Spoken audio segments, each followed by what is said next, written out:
they're superstars, but that's what good teams do. They have step up, stand time. Sometimes when their stars just, I won't say struggling because those guys didn't struggle, but it wasn't like that monster games that we accustomed to seeing from Katie and Book. A good game for them. You mentioned 6 threes apiece for Allen and O'Neal. I guess that's definitely part of the game plan if you're going to show attention to Booker and KD. Is it tough to shift that when those guys are just knocking it down consistently? I mean, they shot the ball well. Obviously, Grayson Reaves, we know that, for the majority of the season, I don't know if he's still there, but he's one of those 90, 50, 40 guys, so you don't really want to just let him shoot the ball like that all year long. And, Roy, since he got here, hasn't shot the ball particularly well, but today he did. So, it's always difficult when you play with against two guys that just attract so much defensively when they have the ball in the hands of Katie and Book that, a lot of guys get their looks and they're knocking it out. Nurk's, a big body that's physical, and we didn't do a good job helping AD, because he's, battling, trying to box him out. And, they shoot a lot of jump shots, so a lot of those rebounds come off a little, further away from the basket. So we got to do a better job of that, and then got to do a better job to not foul. And, that's really it. With the not fouling, did you think was Phoenix a little more aggressive going to the rim, or what do you think was behind that? Nah, I don't know the exact statistics on it, but I would figure, with Katie and Book that they shoot a lot of jump shots, and I don't think that changed tonight. I just thought, I guess we fouled. I don't know. Dan? Defensively, in the first quarter, you mentioned the fouling, but they scored 45 points. It's the most you guys have given up in a quarter this year. In the first quarter this year. This probably goes without saying, but how tight do the margins get? Like, how bad of a position does that put you guys in when you spot them that much? Yeah, it's tough.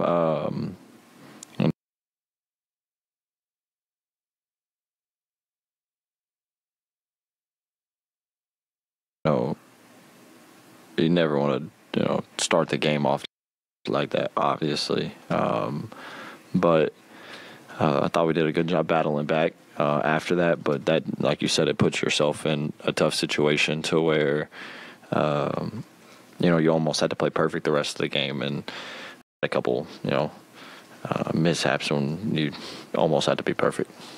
Okay. There was a couple sequences I can think of it in the fourth. D'Lo had an open three in the corner, like 11 minutes ago. Next possession down, Grayson Allen, the opposite corner, hits a three, so it's 6-point swing. Mm-hmm. Another time when it might have been LeBron missed one, the contested shot in the paint, and then they come down, swing, and maybe it would have been Allen again, or maybe it was Royce O'Neal with a three in the corner. Did it feel like that it was, when you guys, battled back to make it a couple of possession game, it just kind of came down to a couple sequences like that in the fourth? Yeah. They shot the ball, really well, 17 for 40 from three.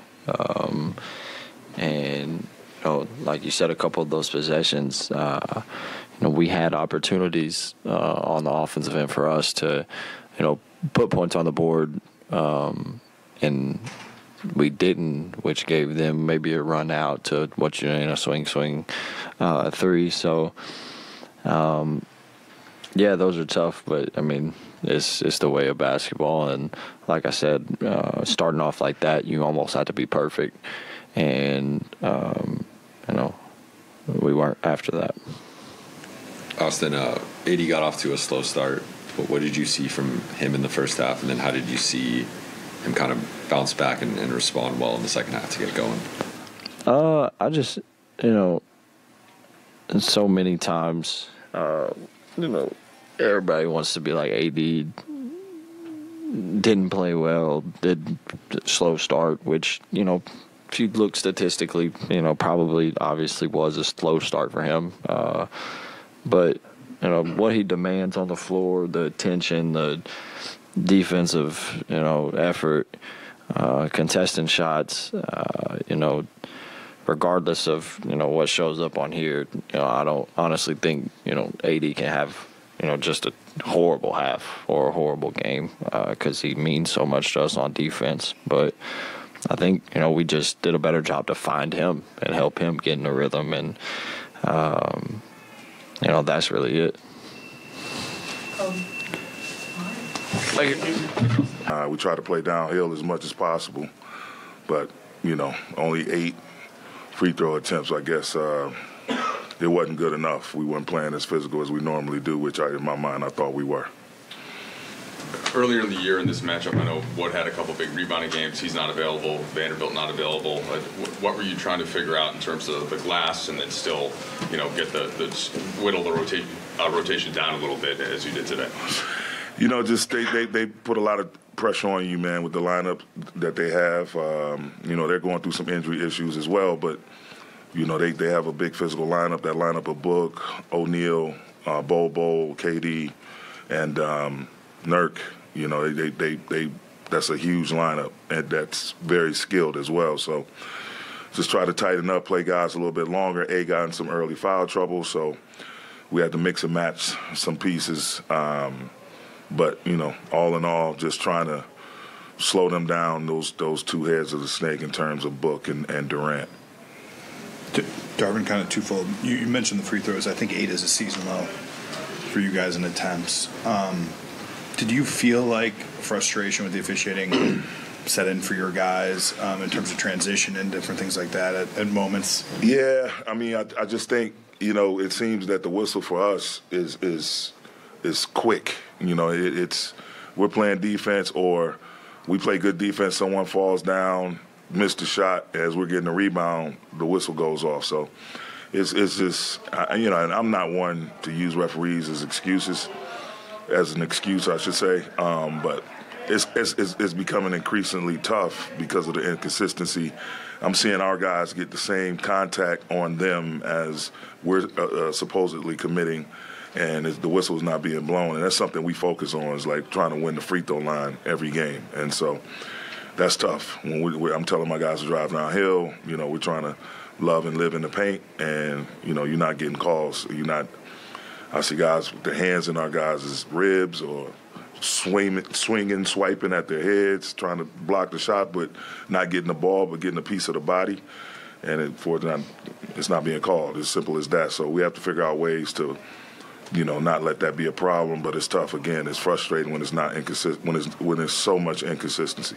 The other thing I'd ask is when you fall behind 20 in the first quarter, obviously the margins get really, really tight in games, but you guys had a couple of really big shots. The D'Lo in the corner, he misses a 3. Grayson Allen comes back, he hits one. LeBron had a drive, I think, when you guys were down 5 or 6. Ball bounces in and out. Yeah. Suns come back, hit 2 big threes.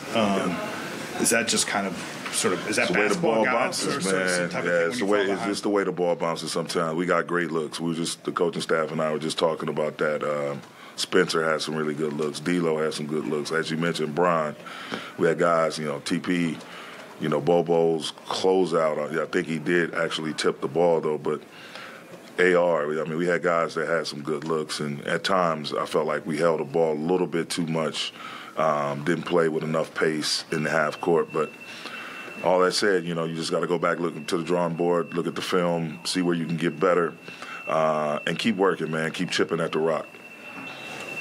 AD had a quiet first half, but really got going in that second half. What did you make of his performance tonight, and kind of what were you seeing, I guess, that was limiting him in that first half?